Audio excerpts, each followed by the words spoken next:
Today I'm going to narrate a story written by Ruskin Bond, and it is Chachi's funeral. You must be wondering it's a very sad story. It's a very, very, very short story, and it's a funny story. Chachi died at 6 p.m. on Wednesday, the 5th of April, and came to life again exactly 20 minutes later. And how this happened, I'm going to narrate it to you. Chachi was, as a rule, a fairly tolerant, easy-going, who waddled about the house without paying much attention to the lot of children, sons, daughters, nephews, and nieces. But she had taken a particular aversion to her 10-year-old nephew, Sunil. His name was Sunil. He was a very mischievous, naughty boy. She was a simple woman and could not understand Sunil. He was a little brighter than her own sons, and good looking, more good looking than her own children, more sensitive and inclined to resent a scolding or a cuff across the head.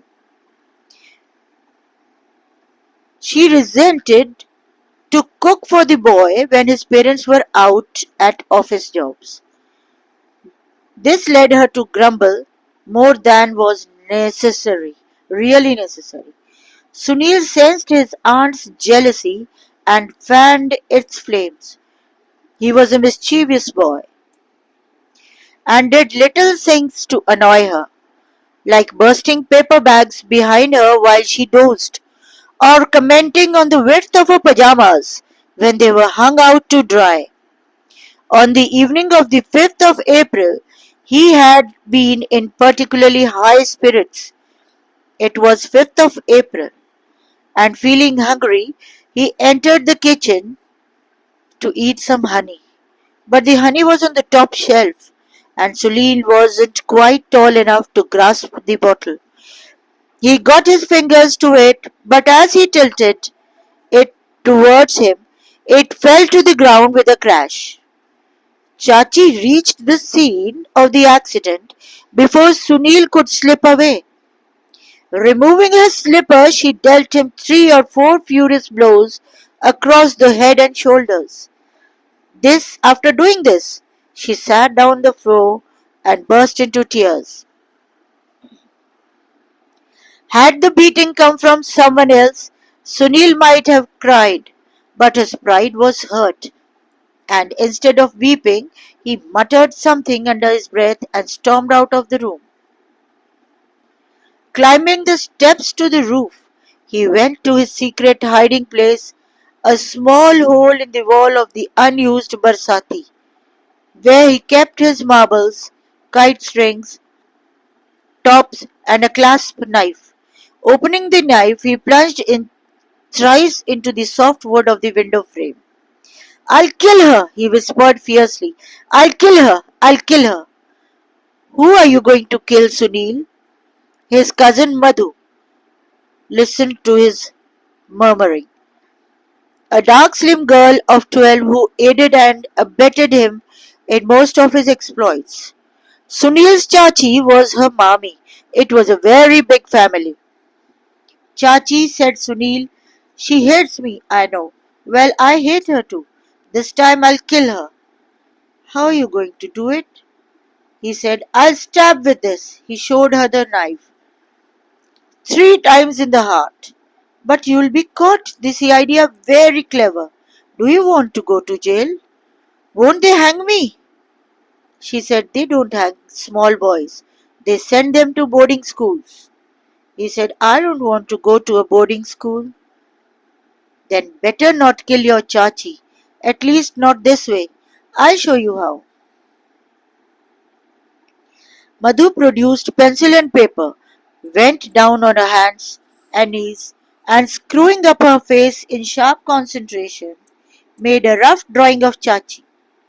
Then with a red crayon, she sketched in a big heart in the region of Chachi's stomach. Now she said, stab her to death. Sunil's eyes shone with excitement. Here was a great new game. You could always depend on Madhu for something original. He held the drawing against the woodwork and plunged his knife 3 times into Chachi's pastel breast. You have killed her, said Madhu. He said, Is that all?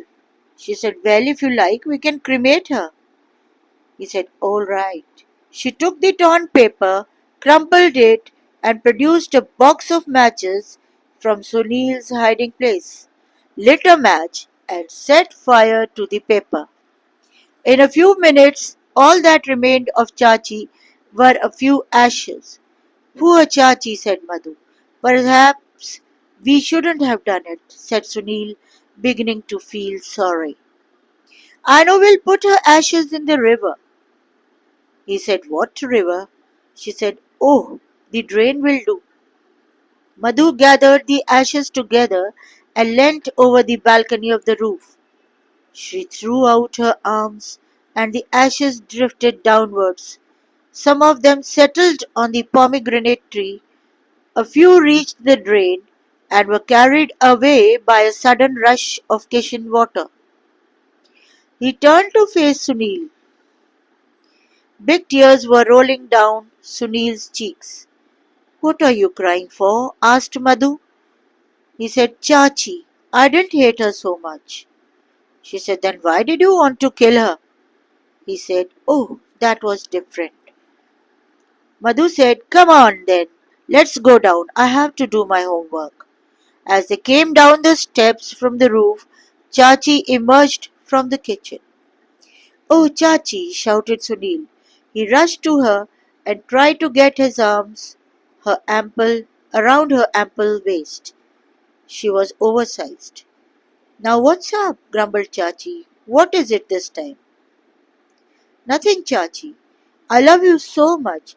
Please don't leave us. As if he's afraid she might die. A look of suspicion crossed Chachi's face. She frowned down the boy, but she was reassured by the look of genuine affection that she saw in his eyes.